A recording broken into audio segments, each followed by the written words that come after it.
وقال الذين لا يرجون لقاءنا لولا أنزل علينا الملائكة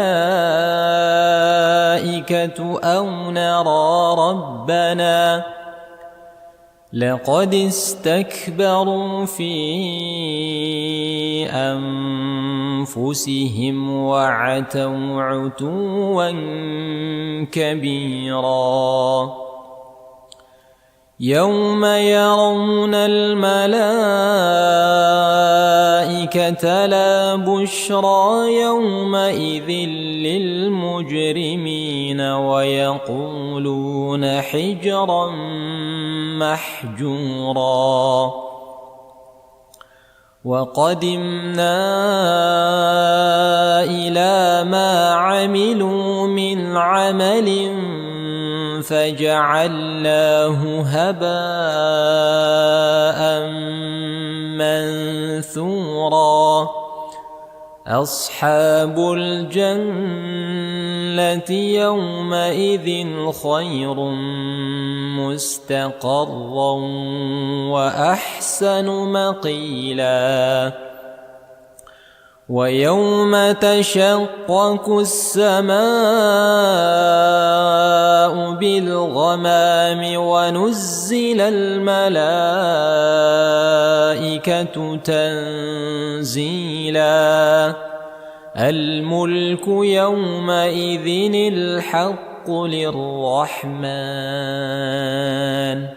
وكان يوما على الكافرين عسيرا ويوم يعض الظالم على يديه يقول يا ليتني اتخذت مع الرسول سبيلا يا ويلتى ليتني لم أتخذ فلانا خليلا لقد أضلني عن الذكر بعد إذ جاءني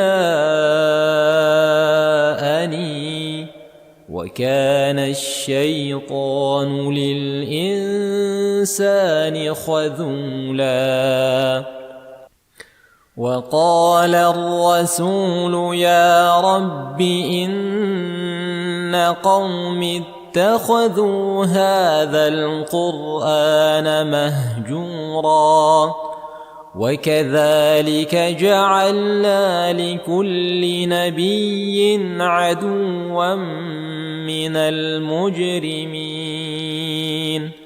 وكفى بربك هاديا ونصيرا وقال الذين كفروا لولا نزل عليه القرآن جملة واحدة كذلك لنثبت به فؤادك ورتلناه ترتيلا ولا يأتونك بمثل إلا جئناك بالحق وأحسن تفسيرا الذين يحشرون على وجوههم إلى جهنم أولئك شر مكانا وأضل سبيلا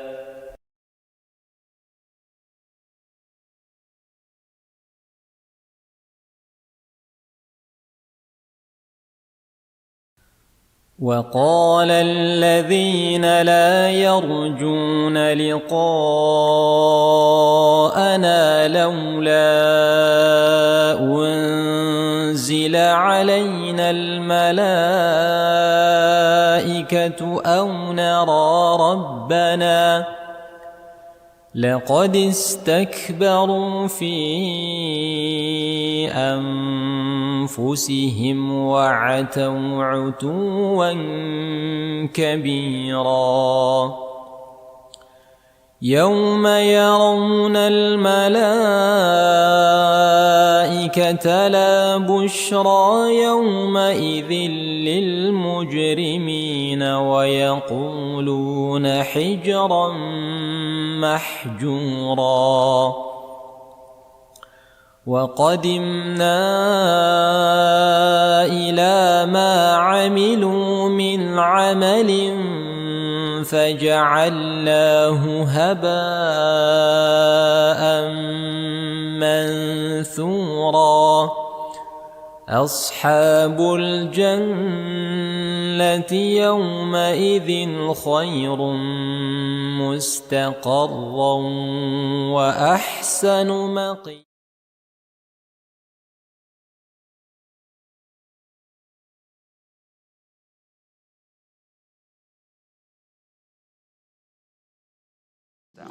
على أمر الدنيا والدين الصلاة والسلام على أشرف الأنبياء والمرسلين سيدنا محمد وعلى آله وصحبه أجمعين.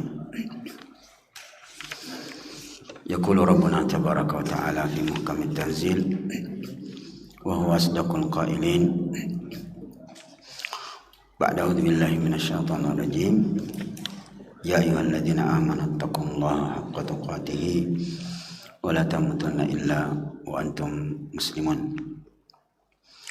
اللهم صل على محمد وعلى آله وصحبه وسلم. اللهم علمنا بما ينفعنا وانفعنا بما علمتنا وزدنا علما وارزقنا فهما. السلام عليكم ورحمة الله وبركاته.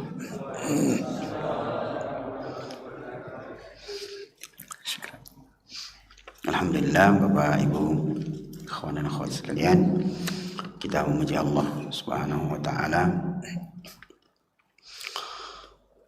Malam ini kita berjumpa lagi, berkumpul di masjid kita ini, di majelis kita bermudarasah mempelajari ayat-ayat Allah dan hadis-hadis Rasulullah sallallahu alaihi wasallam. Bapak Ibu, ikhwan dan akhwat sekalian, insyaallah bab kita pada pertemuan kali ini adalah babu ma jaa fir riya, bab tentang riya. Namun sebelumnya mungkin ada baiknya kita menyebutkan satu hadis terakhir dalam bab sebelumnya, bab tentang babu minal iman billahi as-sabru ala aqdarillah. Mudah-mudahan masih diingat. Bab terdahulu adalah bab bagian dari keimanan, yaitu bersabar terhadap takdir-takdir Allah Subhanahu wa taala. Saya sebutkan hadis terakhir yang ditempatkan oleh Asy-Syaikh dalam kitabnya sebelum kita pindah ke bab tentang riya. Rasulullah sallallahu alaihi wasallam bersabda, "Inna 'idhamal jazaa ma'a 'idhamil bala, wa inna Allah ta'ala idza ahabba qauman ibtalahum, faman radiya falahu ridha, wa man sakhat aw sakhita falahu sakhat." Sesungguhnya besarnya ganjaran pahala dari Allah Subhanahu wa taala berbanding lurus dengan besarnya ujian yang ditimpakan oleh Allah kepada seorang hamba. Wa innallaha idza ahabba qauman, dan sesungguhnya Allah jika mencintai sebuah kaum, sebuah kelompok manusia, ibtalahum, Allah akan menguji mereka. Faman radiya falahu ridha, barang siapa yang ridha dengan ujian yang Allah berikan, maka Allah pun akan ridha kepadanya. Wa man sakhita falahu sakhat, barang siapa yang tidak ridha, bahkan marah terhadap musibah berupa ujian kepadanya, maka Allah pun tidak ridho kepadanya. Hadis ini memberikan pelajaran penting beberapa hal. Yang pertama bahwa besarnya pahala yang akan didapatkan oleh seorang hamba berhubungan dengan musibah, ujian, itu berbanding lurus dengan besarnya ujian yang kita hadapi. Itulah sebabnya manusia yang paling besar pahalanya, yang paling banyak pahalanya adalah para nabi. Sebab para nabilah yang mendapatkan ujian dan cobaan yang besar. Ya. Rasulullah mengatakan bahwa sesungguhnya para nabi itu mendapatkan ujian yang besar, kemudian fal amsal wal amsal, ya. Kemudian orang yang setingkat di bawahnya dan seterusnya. Nah, bab ini, hadis tadi berada di bab tentang pentingnya kesabaran. Bab berikutnya adalah bab ma jaa fi riya, bab yang berhubungan dengan riya. Bapak Ibu jamaah sekalian, kita semua paham riya itu kebalikan dari ikhlas, ya. Kalau kita belajar ilmu munasabah, apa hubungan ikhlas dengan sabar? Ya, ikhlas dengan sabar. Di mana riya adalah kebalikan dari sabar, kebalikan dari ikhlas. Nah, ulama kita menjelaskan bahwa disinilah kecerdasan Syekh menempatkan bab riya yang sebelumnya tentang sabar. Maka yang pertama hubungannya adalah hubungan keimanan, bahwa sabar adalah bagian dari keimanan, dan begitulah babnya. Sedangkan riya itu bagian dari kesyirikan, dan dia berhubungan dengan keimanan. Itu pertama. Yang kedua, sebagaimana kita sebutkan bahwa riya adalah kebalikan dari ikhlas, maka hubungan antara sabar dengan ikhlas adalah bahwa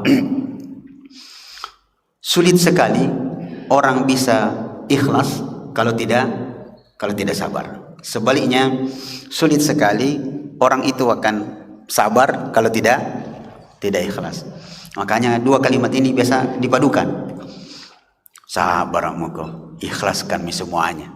Jadi orang kalau sudah sabar muka, ikhlaskan, maka itu sesuatu yang sangat erat hubungannya, bahwa kesabaran itu membutuhkan keikhlasan, dan keikhlasan membutuhkan kesabaran. Tidak ada orang sabar dalam satu kali pengajian. Tidak ada orang ikhlas, ya, satu kali duduk pengajian langsung jadi orang yang ikhlas.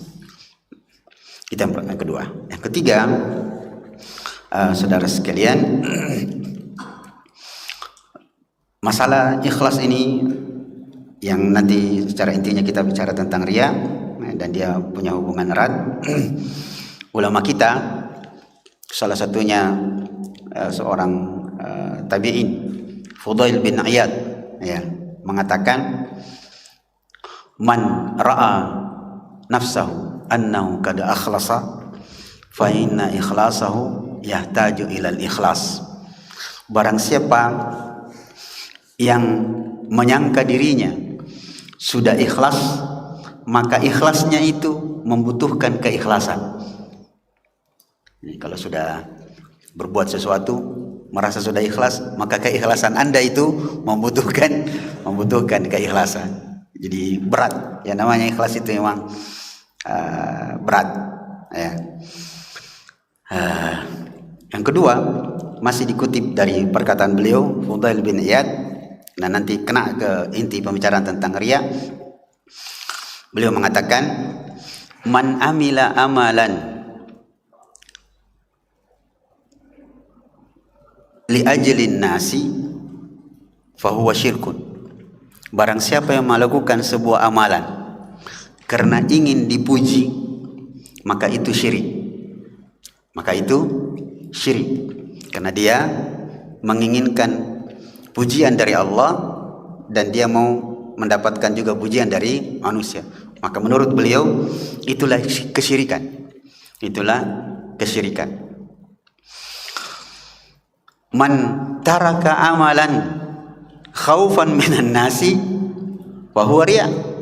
Siapa yang meninggalkan sebuah amalan baik karena takut dipuji, itulah riya. Jadi maju kena, mundur kena. Saking beratnya itu ikhlas dan saking beratnya menghindar dari riya. Sekali lagi, barang siapa yang mengamalkan sebuah amalan baik karena mengharapkan pujian dari manusia, biasanya kita menerjemahkannya itulah riya. Ternyata Fudail bin Iyad rahimahullah lebih jeli. Siapa yang mengamalkan amalan baik, amalan saleh, tapi mengharapkan pujian dari manusia, syirik. Karena dia syirik itu artinya menggabungkan, mau pujian dari Allah, mau jadi dari manusia. Siapa yang meninggalkan amalan baik karena takut dipuji, tidak mau dipuji, maka itulah riya. Kita berikan contohnya, Pak. Contohnya. Dan ringan sekali. Mengamalkan amalan karena ingin pujian itu biasa. Ya, sudah ketahuan. Dia sholat untuk dipuji orang bahwa luar biasa bacaannya, luar biasa gerakannya, ya. Sampai-sampai karena inginnya dipuji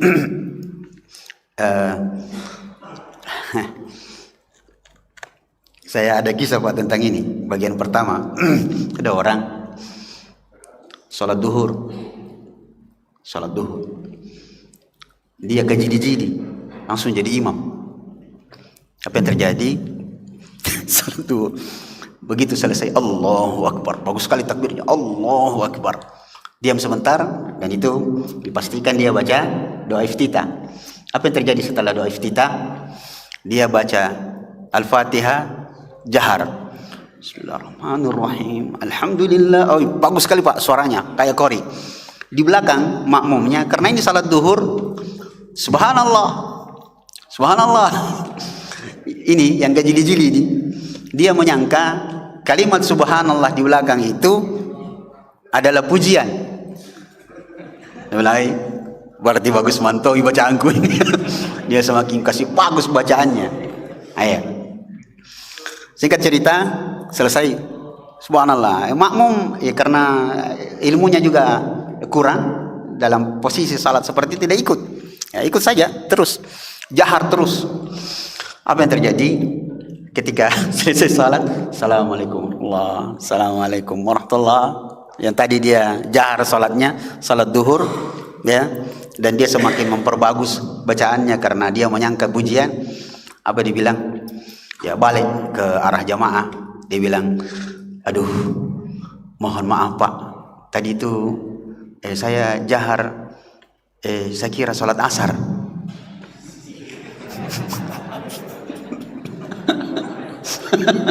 saya kira salat asar. Itu double ki, Pak. Double ki. Ya. Jadi saya hampir mengira bahwa cerita itu benar. Sekalipun yang terjadi sama saya itu imamnya jahar, tapi waktu itu saya masih SMA. Saya masih ingat kejadiannya. Saya tidak usah sebut sukunya. Dia langsung jadi imam dan dia jahar. Kita semua heran. Tapi selesai sholat dia biasa-biasa saja. Tapi yang cerita tadi, dia bilang, saya kira itu asar, padahal salat duhur. Luar biasa. Kalau kejadian yang baru-baru, Pak, diceritakan di Saudi, tapi dia sedikit hampir sama, mirip. Jadi ada imam sholat, ternyata imam ini melapor kepada seorang yang punya jabatan di kampung di Arab Saudi. Diceritakan kisahnya.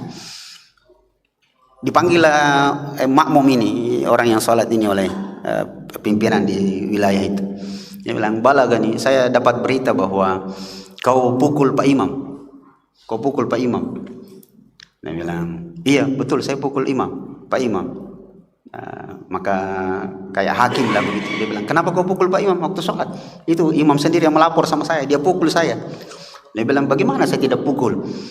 Dia pimpin kita sholat maghrib, kalau saya tidak salah dulu sholat maghrib itu surah Al-Baqarah dibaca. Sholat maghrib Pak, surah Al-Baqarah. Selesai sholat, ya dia bukannya istilahnya minta maaf, ya dia minta maaf yang bikin saya jengkel, akhirnya saya pukul. Dia bilang, saya minta maaf tadi bukan karena saya membaca surah Al-Baqarah, saya minta maaf ternyata batal wuduku tadi. Dipukul, makanya saya pukul. Akhirnya kayak Pak Hakim itu ketawa juga, dia bilang kurang ajar memang itu. Nah ini kita kembali bahwa kalau melakukan amalan yang ingin dipuji orang itu biasa. Nah, cuma definisinya Fudail bin Iyad rahimahullah itu syirik. Nah sekarang jadi masalah riya menurut mereka adalah menurut Imam Fudail bin Iyad barang siapa yang meninggalkan satu amalan baik karena takut dipuji itulah riya. Bagaimana itu? Begini Pak, saya pernah dapatkan penjelasan dari beberapa tokoh. Dia bilang contoh yang dimaksud, kalau kita bikinkan contoh yang dimaksud oleh beliau adalah misalnya kita pergi berekreasi, rihlah istilah orang Sarang, rihlah di sebuah tempat misalnya di pinggir pantai, lalu kita tidur di masjid, nginap di masjid atau nginap di sebuah rumah. Jam 3 malam Anda bangun mau salat tahajud. Tapi karena melihat keadaan banyak orang di situ, Anda menunda, bahkan tidak jadi sholat tahajud hanya karena pikirannya begini, jangan deh, kalau saya sholat tahajud nanti orang lihat saya. Itulah riya. Ya. Jadi kalau membatalkan perbuatan baik karena takut dipuji, itulah riya. Kenapa? Karena dia akan mendatangkan bisikan yang lebih hebat. Nanti kalau saya sholat ini jangan sampai dia lihat saya, ini teman-teman lihat saya. Nah saya itu kalau sholat panjang, nanti itu jadi, atau mirip yang lebih dekat dengan sinetron tukang bubur naik haji. Ya. Pak Haji, kalau di sinetron itu marah kalau tidak dipanggil haji. Ini ada orang marah kalau dipanggil haji. Pak Haji, jangan panggil haji saya tidak suka. Kan kita sudah haji Pak, maka kita wajar kan panggil Pak Haji. Jangan, saya tidak suka. Kalau kita dengar kalimatnya itu bagus, kalau dengar sepintas itu bagus, artinya dia tidak mau dipuji. Tapi sebenarnya disitulah riaknya. Kenapa?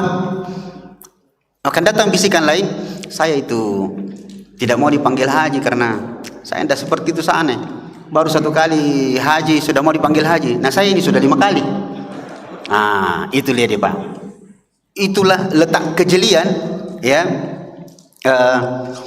Imam Fudail bin Iyad mendefinisikan bahwa barang siapa yang mengamalkan amalan karena ingin dipuji itulah syirik, dan siapa yang meninggalkan sebuah amalan soleh karena takut dipuji, tidak mau dipuji, itulah riya. Disinilah pentingnya belajar ikhlas, dan itu sulit sekali. Ya, apalagi zaman sekarang.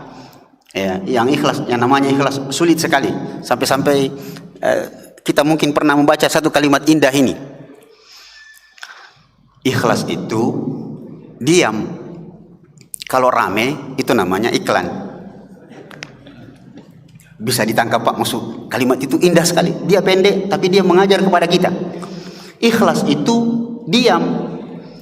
Kalau dia rame itu artinya iklan. Dia cuma tidak mau bilang kalau rame itu riya, tapi dia justru menggunakan kalimat yang lebih indah, iklan. Dan itu kena banyak orang. Yang dulu foto penyerahan. Dia hanya akan berbuat baik kamera mengikutinya. Nah, itulah iklan. Itu bukan ikhlas. Hampir-hampir susah dicari keikhlasan, titik keikhlasannya.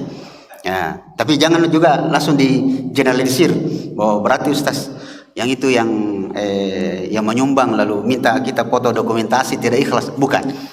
Yang dia minta foto dokumentasi biasanya yang menyumbang dari negeri lain itu, misalnya sumbangan buka puasa, dia minta dokumentasi itu sebagai pertanggungjawaban bahwa betul-betul anda gunakan uangnya itu. Nah, itu lah, jangan sampai minta ke dokumentasi tidak ikhlas kini, bukan tahu lain itu. Baik, itu mukadimah Bapak Ibu yang sekalian, hal yang berhubungan dengan sabar dan ria, yang berhubungan nanti lawannya adalah ikhlas. Kita baca ayat dan hadis yang ditempatkan oleh beliau.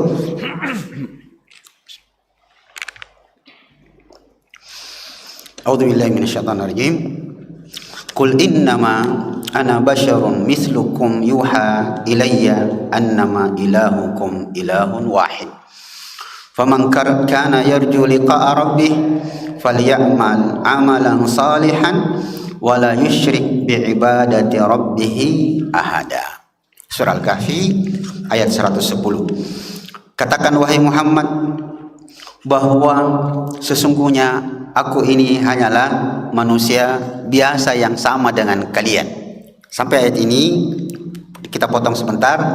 Ayat ini menjadi dalil bahwa Rasulullah itu bukan Tuhan. Dia adalah manusia biasa. Tetapi manusia biasanya yang tentu beda dengan manusia biasa kita. Kita pernah kasih contoh pendekatan bahwa kita dengan Nabi sama-sama batu, cuma beliau adalah batu permata, kita batu bata. Nah, itu. Jadi itu kita sama-sama. Jadi beliau ingin menegaskan, Allah perintah, katakan wahai Muhammad kamu itu manusia biasa. Ya. Untuk memberikan petunjuk, tidak boleh kita mempertuhankan Rasulullah sallallahu alaihi wasallam. Tetapi di lain pihak kita sebagai umatnya tetap harus menempatkan dia pada posisi yang terhormat. Ya, sama-sama, jangan bilang dia sendiri bilang, Allah sendiri bilang bahwa sama-sama jadi manusia biasa. Itu sama-sama jadi manusia biasa, berarti kalau dia bisa dapat wahyu, saya juga bisa dapat wahyu. Sampai muncullah Bapak Gufron, Mama Gufron. Kita mungkin sudah lihat di media sosial, yang saya baru kemarin Pak lihat. Saya bilang ketika ditanya bagaimana pendapat Ustaz, saya bilang wah ini paling minimal satu tingkat di bawah Fir'aun. Sudah kafir Pak orangnya. Coba kira-kira tidak kafir kalau dia bilang, kalau nanti kau di dalam kubur lalu ditanya man rabbuk, jawabannya Gufron. Lihat Pak postingan itu, sama Gufron. Man nabiyyu Gufran, ma qiblatuka Gufran. Kalau anda ucapkan itu nanti di kubur, ditanya sama malaikat, anda selesai urusan. Itu kira-kira apa itu? Kalimat apa itu? Kafir Pak, kafir.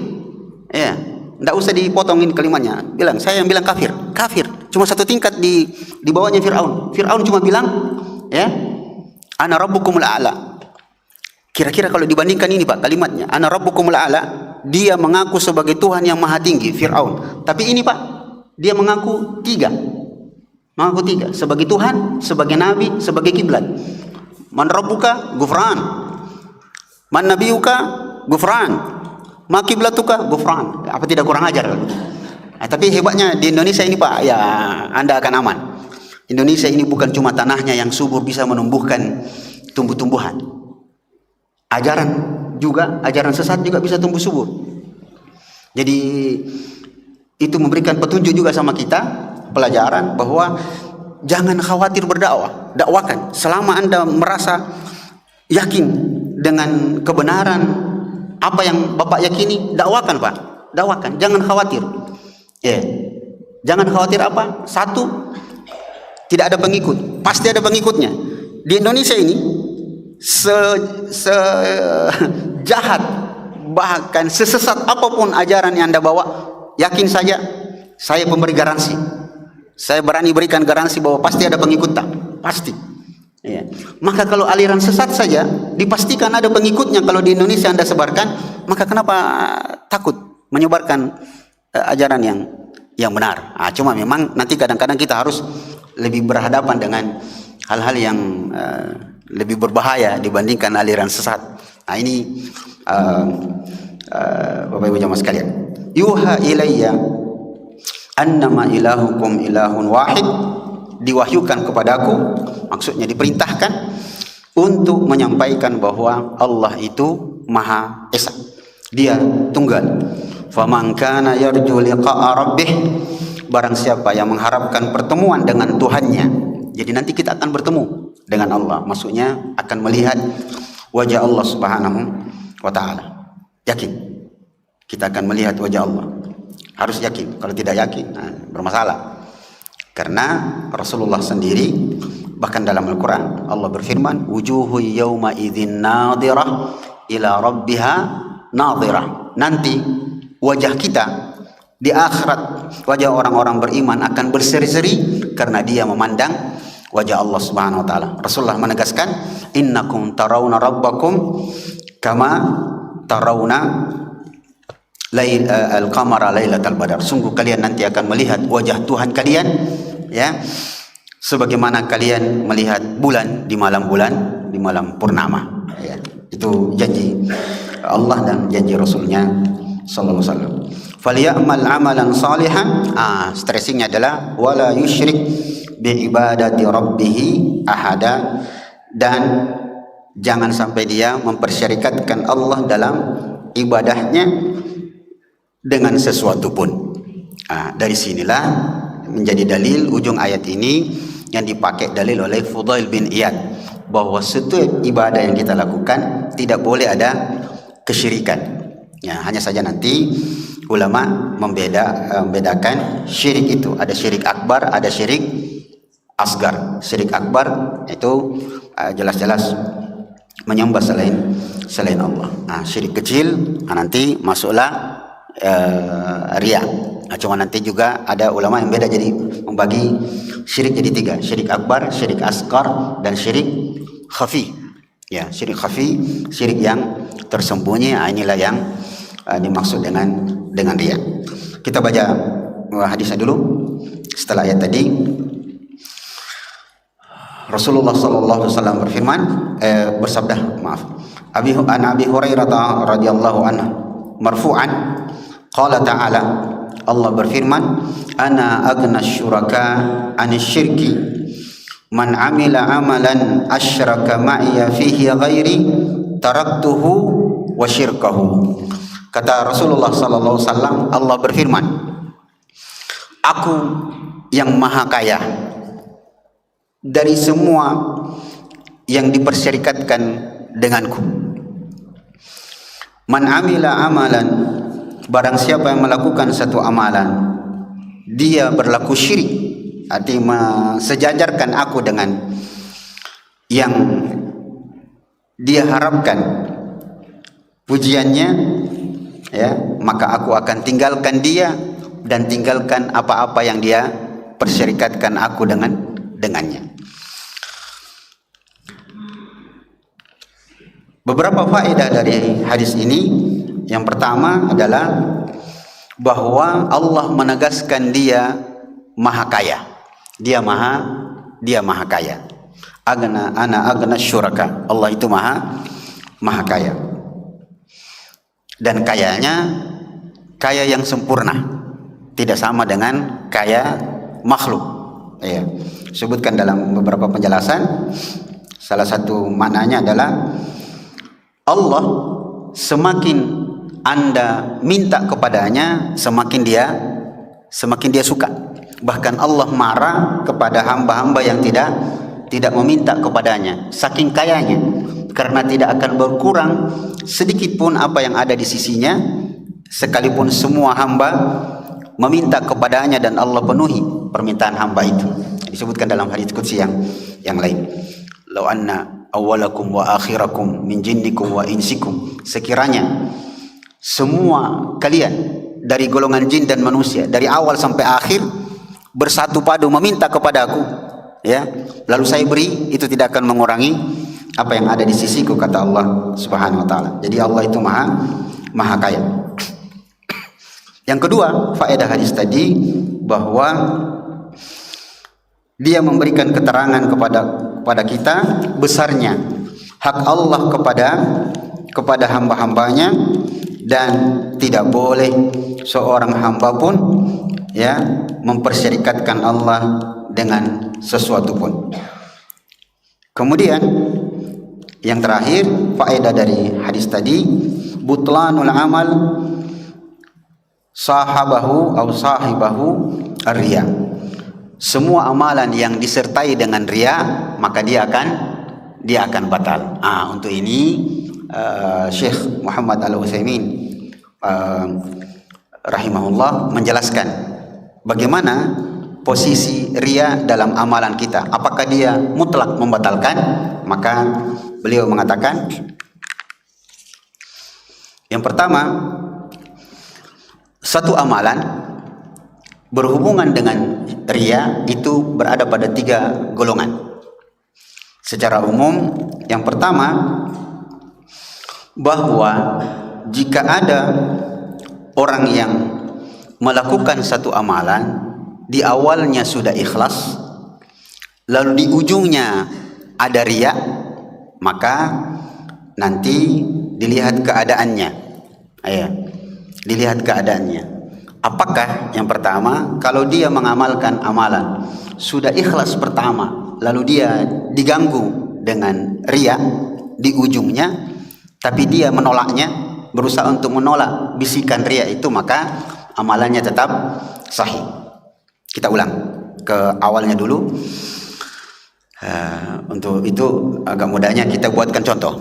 Misalnya ada orang, kata beliau, bersedekah sejak awal dia sudah ikhlas, bersedekah 100 juta.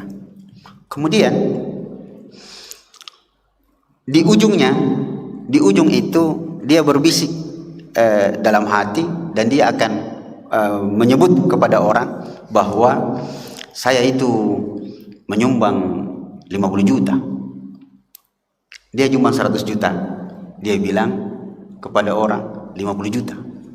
Supaya 50 jutanya ini dia mendapatkan pujian. Dia tidak mau dibilang banyak sekali, dibilang 50 juta supaya orang tahu 50 juta. Maka kata Syekh, ketika orang itu melakukan perbuatan seperti itu, maka 50 jutanya itu yang sah diterima oleh Allah Subhanahu wa taala, karena itu yang ikhlas. Yang riaknya itu yang ditolak. Ikhlas dengan riya itu mirip-mirip dengan perbuatan bid'ah. Yang bid'ahnya bid'ah ringan. Misalnya begini, Pak. Kita biasa melihat ada saudara kita melakukan bid'ah dalam sholat, tapi sholatnya tidak batal dengan bid'ahnya itu. Misalnya begini, Pak. Ada orang sholat, anggaplah kita semua bersepakat bahwa sholat salam ke kanan, buka tangan kanan, salam ke kiri, buka tangan kiri. Anggaplah kita bersepakat bahwa itu bid'ah, ya Pak. Nah, kalau ada orang sholat melakukan bid'ah itu, maka yang ditolak adalah bid'ahnya itu. Adapun sholatnya tetap sah. Jadi yang tertolak cuma tambahan itu, tapi tidak mempengaruhi keabsahan sholatnya. Nanti yang berpengaruh adalah bobot pahalanya. Seperti itu. Sama dengan riya tadi. Dia awalnya sudah ikhlas 100 juta, tapi dia mau apakah bahasa Bugisnya itu bahasa kepuji-puji nih? Kalau bahasa Makassar itu erok nikana.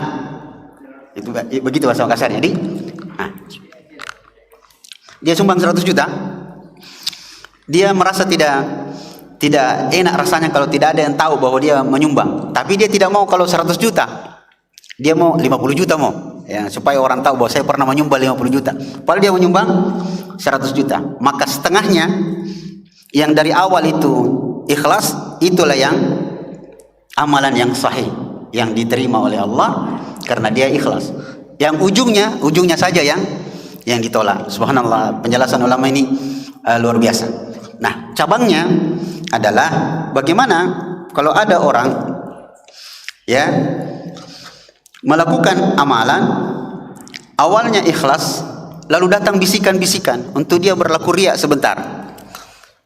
Maka Syekh Al-Utsaimin rahimahullah mengatakan, kalau bisikan riya itu ya yang nanti dia mau ucapkan, mau sampaikan ke orang, itu dia tolak, tidak boleh ini, tidak boleh, maka itu amalannya sah secara utuh, karena dia menolaknya.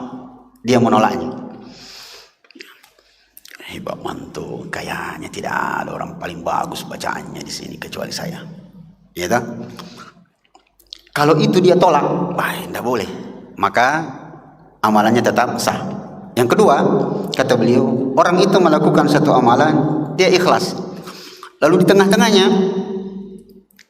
dibisiki, wah begini dan begitu, lalu dia asyik dengan bisikan itu dan dia akhirnya menyampaikan ke orang, dia riya, maka itulah yang batal. Itulah yang batal. Kemudian jika awalnya sudah tidak ikhlas, di ujungnya tidak ikhlas, inilah yang dianggap justru perlakuan syirik. Ya, riya yang pasti membatalkan seluruh amalan-amalannya. Kemudian bagaimana dengan tambahan dari beliau, bagaimana dengan orang yang melakukan amalan ya, selesai dia beramal ada rasa senang, alhamdulillah sudah berbuat baik. Apakah itu riya? Itu bukan riya.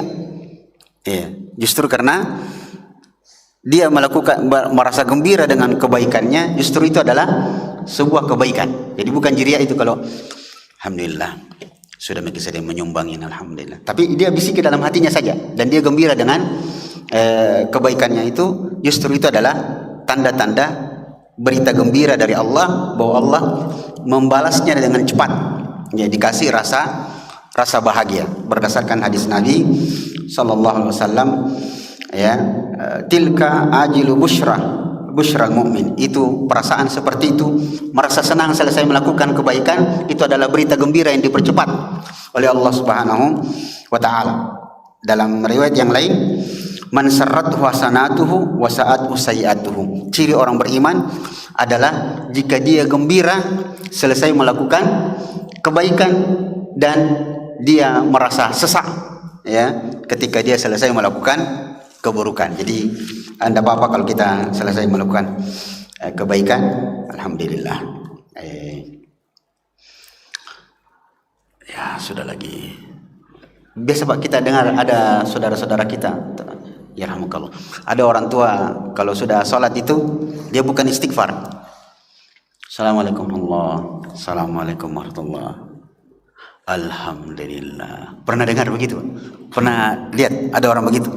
Itu tidak salah secara utuh, tidak mutlak. Karena saya sendiri pernah tanya orang tua seperti itu. Saya kalau lihat orang bagus gitu, temani bicara bapak ini kayaknya, Pak kenapa kita bilang alhamdulillah? Dia bilang sandang nyawaku kali bagsing lebasi sambayang. Berarti dia mengucapkan kalimat itu ya karena rasa senang, alhamdulillah sudah bisa dia berbuat baik. Seperti itu. Ya, sekalipun sebenarnya secara hukum dia keluar dari SOP bahwa sunnahnya setelah sholat itu beristighfar atau bertasbih atau bertakbir. Jadi jangan juga heran Pak. Sekarang saya dapat dikasih tahu sama salah seorang jamaah di satu masjid, dibilang ada kelompok pengajian Ustadz. Saya dapati kalau sudah sholat di Goa katanya, di Goa. Karena saya waktu itu khutbah 2 pekan lalu saya khutbah di Masjid Syekh Yusuf. Saya ditemani ngobrol dengan pengurus, bilang ada satu jamaah pengajian Ustaz. Itu diajarkan jamaahnya kalau selesai sholat assalamualaikum warahmatullahi, dia bilang Allahu Akbar, Allahu Akbar, Allahu Akbar. Di mana ambil hadis itu Ustaz? Betul kan? Saya bilang betul Pak. Betul. Itu dari Ibnu Abbas radhiyallahu an. Jadi radhiyallahu anhuma, beliau bercerita Saya dulu waktu masih kecil, saya akan tahu bahwa Nabi sudah selesai sholat kalau dia bertakbir. Nah, ulama menjelaskan hadis itu, peristiwanya. Yang pertama bahwa ulama kita mengatakan hukum asalnya yang diajarkan Nabi, kalau selesai sholat salam ke kanan dan salam ke kiri itu istighfar, kemudian beliau bertasbih. Nah, kemungkinan besar Ibnu Abbas, karena waktu itu dia masih anak-anak, ya, Nabi SAW ketika selesai subhanallah, alhamdulillah, Allahu Akbar, Allahu Akbarnya yang besar, dan itu yang terdengar oleh Ibnu Abbas. Jadi boleh saja assalamualaikum, assalamualaikum, Allahu Akbar, Allahu Akbar, Allahu Akbar, karena hadis itu dipahami secara tekstual. Maka tidak mengapa orang mempraktikkan itu karena ada dalilnya. Kemudian yang terakhir, jam berapa masuk Isya, Pak? Selesai 4 menit lagi. Satu hadis lagi, baik, supaya karena kadang-kadang memang tidak ada juga waktu untuk tanya jawab di sini, tidak ada pertanyaan. Ada yang perlu pertanyaan? Lagi. Saya secara pribadi, Pak, biasa bingung hadapi jamaah ini di beberapa masjid. Belum lama sebelum Lebaran Idul Adha, saya isi pengajian. Setelah itu saya minta kasih kesempatan, ada pertanyaan, ternyata ada satu bertanya, udah lama begitu banyak angkat tangan, tapi waktu sudah habis. Akhirnya panitia bilang, kata panitia, kalau bisa Ustaz, kalau ceramah jangan terlalu panjang, kasih kesempatan untuk tanya jawab. Bilang baiklah, nanti pertemuan berikutnya saya siapkan waktu ya. Iya Ustaz, harus begitu. Kalau bisa 15 menit sampai 20 menit mau kita ceramah, sisanya tanya jawab karena banyak masyarakat mau bertanya. Sekalinya saya datang lagi, saya sudah setting otak saya itu 15 menit sampai 20 menit bicara, sisanya tanya jawab. Apa Nabi bilang? Begitu saya selesai, saya sudah ukur 20 menit. Bagaimana? Ada pertanyaan? Lanjut lagi Ustaz. Masuk Nurai. Apa nih lanjut ini? Nah, otak saya waktu itu tidak bawa buku. Saya tidak bawa kitab karena saya sudah setting otak saya 15 menit sampai 20 menit saya bicara, bertanya jawab. Ya, terpaksa lanjut lagi Ustaz karena tidak ada ini. Saya akhirnya bercanda, bagus ke jalan cerita tadi. Sambil saya berpikir mau belok kemana ini. Nah, inilah masalahnya kita. Baik Pak, tidak ada pertanyaan? Kita iya. Silakan.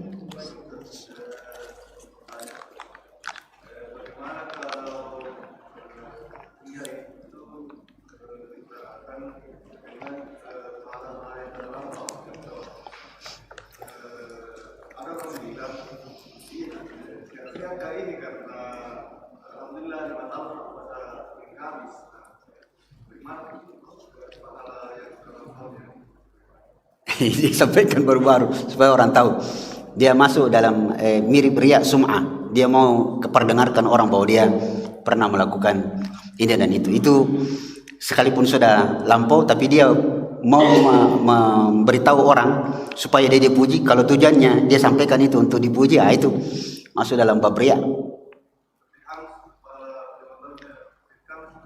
Saya tidak tahu, saya nanti cari apakah dia hangus secara mutlak apa enggak, karena tadi kita bahas, saya cuma mengutip. Kalau dia awalnya ikhlas, di ujungnya ada yang bermasalah, yang mana dihitung? Apakah langsung di ujungnya saja atau diambil di awalnya? Nanti tinggal dilihat apa motif orang bercerita. Siapa tahu juga dia refleks nih, karena dia menganggap bahwa sebagai bentuk keterangan. Bentuk keterangan. Dari mana Ki? Lama udah muncul. Ini kan.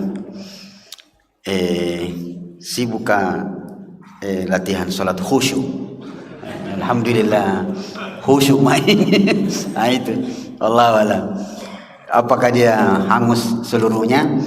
Saya tidak berani jawab untuk sementara. Ya, insyaallah nanti pada kesempatan yang lain. Sudah habis waktu ini? Masih waktu? 2 menit lagi. Azan bisa jadi. Atau saya sebut saja lafaz hadisnya. Rasulullah SAW bersabda dari Abi Sa'id, secara marfu. Beliau bersabda, ala ukhbirukum bima huwa akhwafu alaikum indi minal masihid dajjal. Maukah aku beritakan kepadamu sesuatu atau satu perbuatan yang aku lebih khawatirkan dari sekedar Masihud Dajjal. Jadi berarti sesuatu yang besar ini, ya, lebih dikhawatirkan Rasulullah sesuatu ini daripada datangnya Masihud Dajjal. Qalu bala ya Rasulullah. Mau Rasulullah? Mau. Rasulullah mengatakan, asyirkul khafi, yang aku sangat khawatirkan terjadi pada kalian, ya, kalian terjangkit penyakit ini, lebih aku takutkan dari datangnya Masihud Dajjal adalah asyirkul khafi, yaitu riya, syirik tersembunyi, yaitu riya. Ternyata Rasulullah kasih contoh.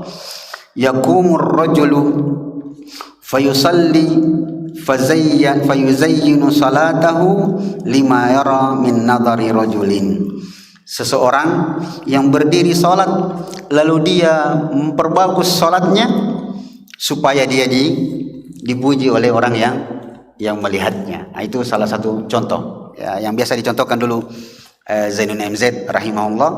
Ya, ada anak muda salat di satu masjid, ya, ternyata di sampingnya calon mertuanya, ya, lalu maka dia perbaiki sholatnya, ya, dan dia mendapatkan pujian dari calon mertuanya. Maka itu bagian dari riya dan sangat-sangat, ya, berbahaya. Insyaallah nanti pertemuan berikutnya kita bahas. Mudah-mudahan saya ingat pertanyaan tak, apakah hangus atau bagaimana? Kasihan sekali tadi kalau hangus. Mudah-mudahan tidak, jangan di situnya saja. Mudah-mudahan. Baik, saya kira demikian. Semoga bermanfaat. Sallallahu alaihi Muhammadin. Assalamualaikum warahmatullahi wabarakatuh.